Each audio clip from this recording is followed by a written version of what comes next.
Good morning, boys and girls, and welcome back. Today we're going to dive in a little bit deeper to slope fields, and if you're a BC student, AB, you guys are going to be able to stop the video early, but if you're an AP Calculus BC student, we're also going to talk about Euler's method.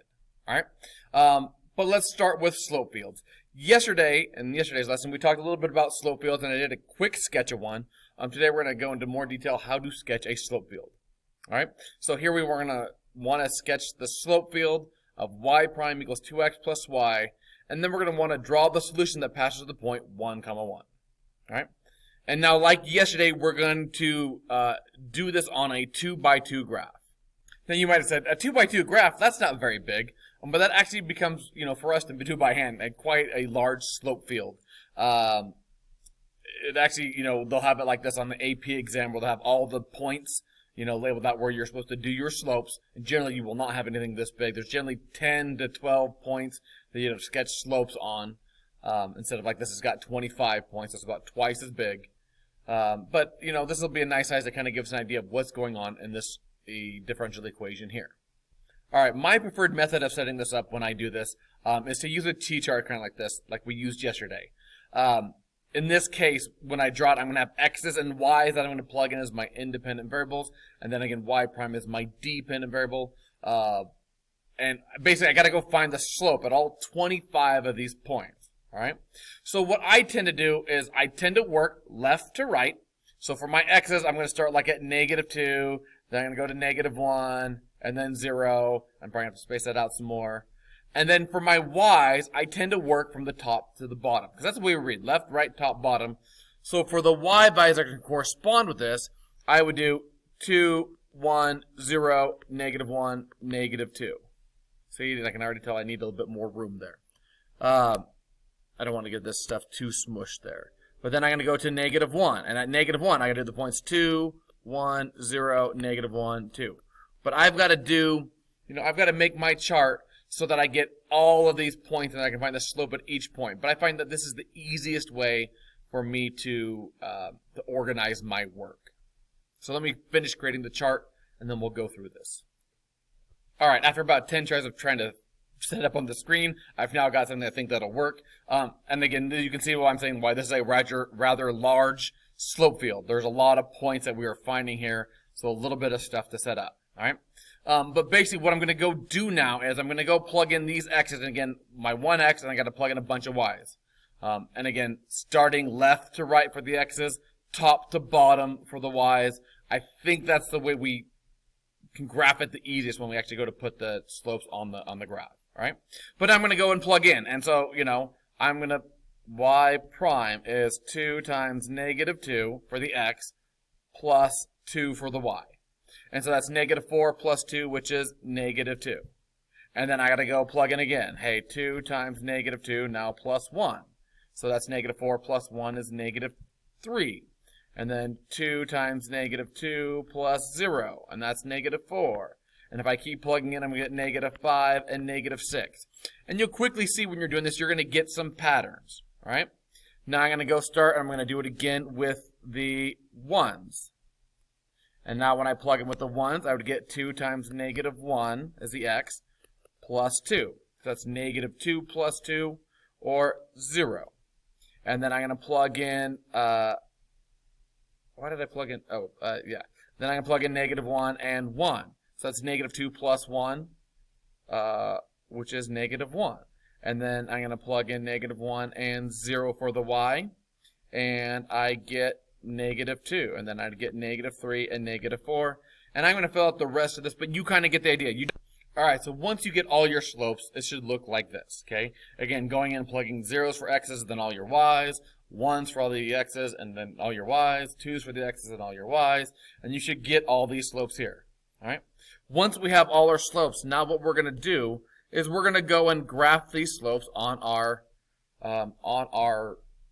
slope field here. All right. So again, I do it in this order so that way when I go to graph, this should be the easiest. We want to keep in mind again that, a slope of 1 is, like a 45-degree angle. As my slopes get bigger, they should get steeper. And again, it's just, the slope between -6 and -5, we're probably not going to see that big of a difference, but we want to try to kind of emphasize that a little bit. So, here's what I mean. All right. If I'm going to go and graph my slopes. All right, at -2, 2, I have a slope of -2. So that's just a little bit steeper than a slope of 1. All right. And then -3 is going to be a little bit steeper than that. -4, a little bit steeper. -5, a little bit steeper. -6, a little bit steeper. So you're just going to try to, again, they don't have to be perfect. The length of them, again, there's not a required length, but you want them to be representative of the slope, and so that you can kind of see what's going on. Again, things I really look for are 0 slopes, 1 slopes. Those should look pretty close to the real deal. The rest we're just going to try to estimate. All right. Now I'm going to go to -1, and so now at 2 it is 0. At at 1 it's -1, so this should be like at a 45. Right, kind of like that. Then -2, -3, -4. All right? And now you're just the same way. You're going to go fill in the rest of these slopes. If I had fast forward, I'd have it fast forward and watch me. I'm going to pause it, and then you can, check yours. Pause yours and check yours when you're done. Okay, when you're finished and you have all your slopes graphed, you should get something that kind of looks like this. All right? So, and I know this is, again, this is why I did so many points the first time. When you do this, it's kind of hard to see what's going on. It's kind of hard to tell, especially as the graphs get a little bit weirder. I'm going to show you some stuff to kind of help with that. But just kind of, you got to play around with these a little bit to get better at them. And they don't take very long, but they are a little bit weird in the very beginning. All right? But this is what your slope field should look like.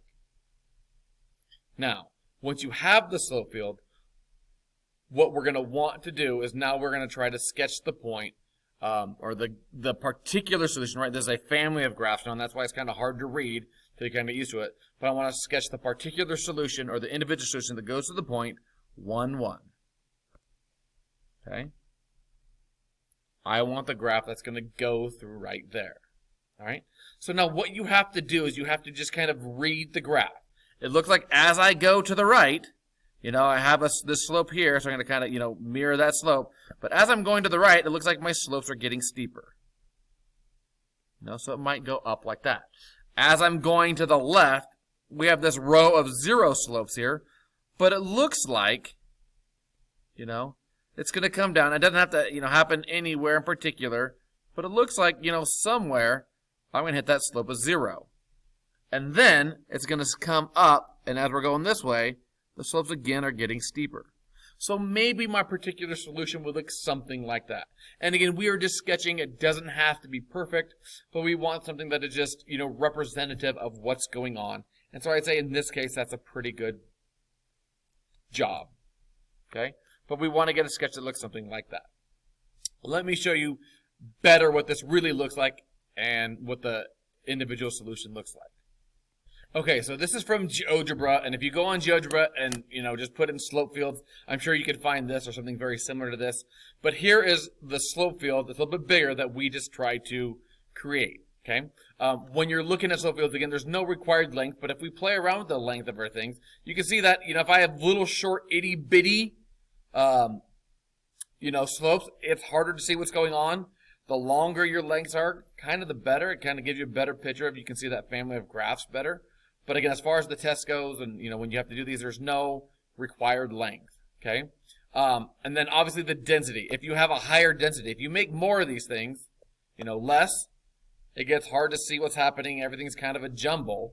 But if I make more of these things, you do get a better picture of what's happening, right? So probably best if you really want to see what's happening, if you had the time, do long ones and a lot of them, and now you can kind of see what's going on. All right. But generally, again, we don't, so we, have a medium density and a medium length, and we just try to get a good picture of what's happening. All right? But here is that slope field that we were talking about. And again, now what we can do is we can take our point, and I can move this point around to find, these are all the different particular solutions or individual solutions that are on this graph. So you can see as I move this point around, there are all different things. Some kind of look parabola-ish. It looks like there's kind of an asymptote there. And then some are, not. They're just part of a line. Okay? But we drew the one that went through 1, 1, and so we did the one that looked something like that, and again, I think we're fairly similar there. All right? All right, so there's more or less our video on slope fields. That's more or less breaks them down. graph a few of these, play around with them, you'll find that they're actually not that bad once you kind of get used to it. Making the table is the most pain in the butt part, but it works out for us. I think I'm going to stop this lesson here. If you are a BC student, you need to look for the next video that talks about Euler's method. AB kids, you are done. So see you later. Have a nice day.